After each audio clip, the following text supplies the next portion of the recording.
Bismillahirrahmanirrahim. Assalamualaikum warahmatullahi wabarakatuh. Pada pertemuan kali ini saya kembali akan membahas mengenai materi Fisika SMA kelas 10, yaitu mengenai vektor untuk part yang keempat.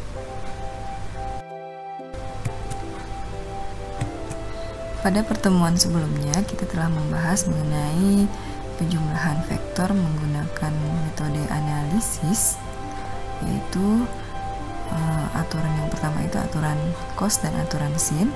Pada pertemuan kali ini kita akan membahas untuk aturan yang kedua, yaitu menggunakan aturan komponen vektor dan aturan tangan.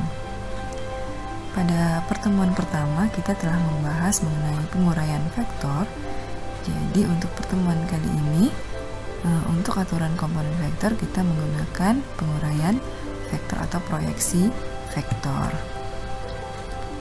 Setiap vektor dapat diuraikan menjadi dua atau lebih komponen vektor. Vektor f yang diuraikan pada arah sumbu x diberi nama vektor fx. Adapun vektor f yang diuraikan pada arah sumbu y diberi nama vektor fy. Sudut antara vektor f dengan vektor fx adalah alfa. Kalau kita lihat pada gambar, jadi vektor f yang diuraikan pada sumbu x itu adalah vektor fx. Kemudian vektor f yang diuraikan pada sumbu y adalah vektor fy.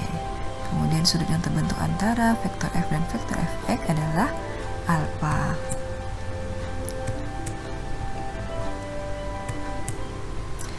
Sehingga berdasarkan rumus perbandingan trigonometri pada segitiga siku-siku diperoleh cos alfa itu adalah vektor fx dibagi dengan vektor f. Yang perlu kita ingat itu adalah kalau cos itu sisi samping dibagi dengan sisi miring. Cos sami sisi samping dibagi sisi miring. Sisi sampingnya itu adalah fx, sisi miringnya adalah f, sehingga cos alfa sama dengan fx dibagi dengan f. Sehingga kalau kita mau mencari fx-nya, vektor fx-nya sama dengan vektor f cos alfa. Kemudian sin alfa, kita ingat sin alfa itu adalah sin demi sisi depan dibagi dengan sisi miring, sehingga sisi depannya adalah fy, sisi miringnya adalah f, sehingga sin alfa adalah fy dibagi dengan f. Atau kalau kita mau mencari fy-nya, vektor fy-nya sama dengan vektor f dikali dengan sin alfa.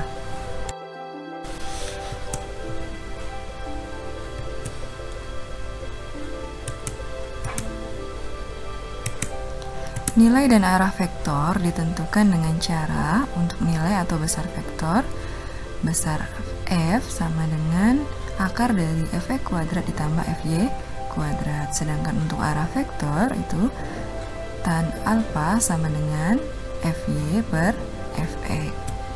Dalam menentukan arah vektor, sudut antara vektor dan sumbu x positif harus memperhatikan tanda fx dan fy yang akan menentukan letak kuadran sudut pada sistem koordinat.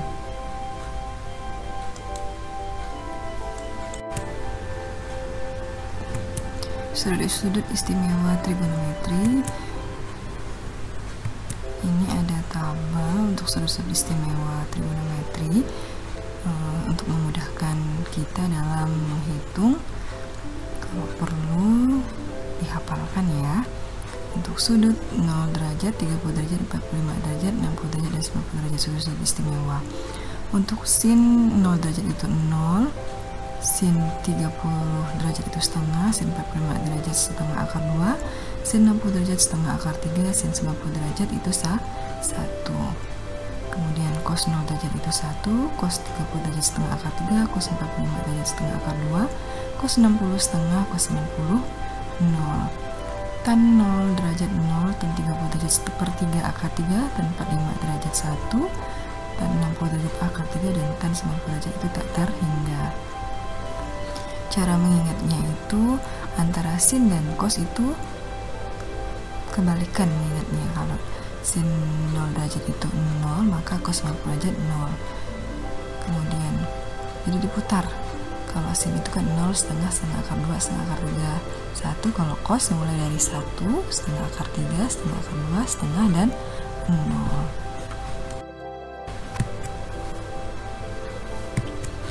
Contoh soal, diberikan 3 buah vektor F1 sama dengan 10 Newton, F2 sama dengan 25 Newton, dan F3 sama dengan 15 Newton seperti pada gambar berikut. Tentukan yang pertama resultan ketiga vektor, yang kedua arah resultan. Jika diketahui sin 37 derajat itu sama dengan cos 53 derajat, itu sama dengan 3/5, sama dengan 0,6. Kemudian sin 53 derajat itu sama dengan cos 37 derajat, itu sama dengan 4/5 atau sama dengan 0,8. Sehingga penyelesaiannya F1 itu kita proyeksikan atau kita uraikan terhadap sumbu X-nya itu menjadi F1X, kemudian diuraikan terhadap sumbu Y-nya itu adalah F1Y. Kemudian F3 itu kita uraikan terhadap sumbu X-nya itu adalah F3X, kemudian diuraikan terhadap sumbu Y-nya adalah F3Y. Kemudian F2-nya dia berimpit terhadap sumbu Y, sehingga tidak perlu kita uraikan. F1X itu berarti vektor F1 cos 37 derajat. F1X-nya sama dengan F1-nya itu 10, cos 37 derajat itu sama dengan 4/5 atau 0,8, sehingga F1X-nya 10 kali 0,8 sama dengan 8 Newton. Kemudian F1Y, F1Y-nya berarti F1 sin 37. F1-nya adalah 10 sin 37 derajat itu sama dengan 3/5 atau 0,6, sehingga 10 kali 0,6 itu sama dengan 6 Newton. Kemudian F2X, F2X-nya sama dengan 0. Mengapa 0? Karena F2-nya itu berimpit dengan F2-nya itu berimpit dengan sumbu Y, sehingga F2X-nya itu 0, F2Y-nya sama dengan F2-nya sama dengan 25 Newton. Karena dia berimpit di sumbu Y negatif, sehingga nilainya F2Y-nya sama dengan negatif 25 Newton. Kemudian F3-nya, F3X berarti F3 cos 53 derajat. Vektor F3-nya itu sama dengan 15 Newton dikali cos 53. Cos 53 itu 3/5 atau 0,6, sehingga F3-nya 15 kali 3/5. 15 kali 3/5 itu sama dengan 15 bagi 5 itu 3, 3 kali 3 sama dengan F3X-nya sama dengan 9. Kemudian F3X-nya itu berimpit dengan sumbu X negatif, sehingga F3X-nya sama dengan negatif 9 Newton. Kemudian F3Y-nya, F3Y-nya berarti F3 sin 37 derajat. F3-nya 15 sin 37 itu sama dengan 4/5, sehingga 15 kali 4/5, 15 bagi 5 adalah 3, 3 kali 4 sama dengan 12 Newton. F3Y-nya itu berimpit pada sumbu Y positif, sehingga F3Y-nya sama dengan 12 Newton. Kemudian kita jumlahkan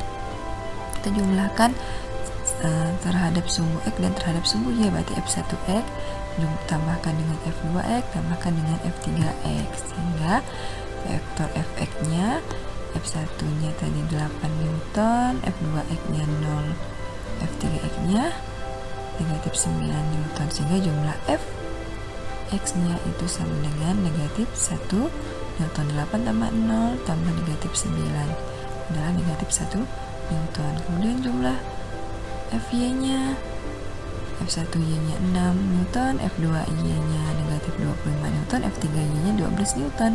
6 ditambah negatif 25 ditambah 12 sama dengan negatif 7 Newton.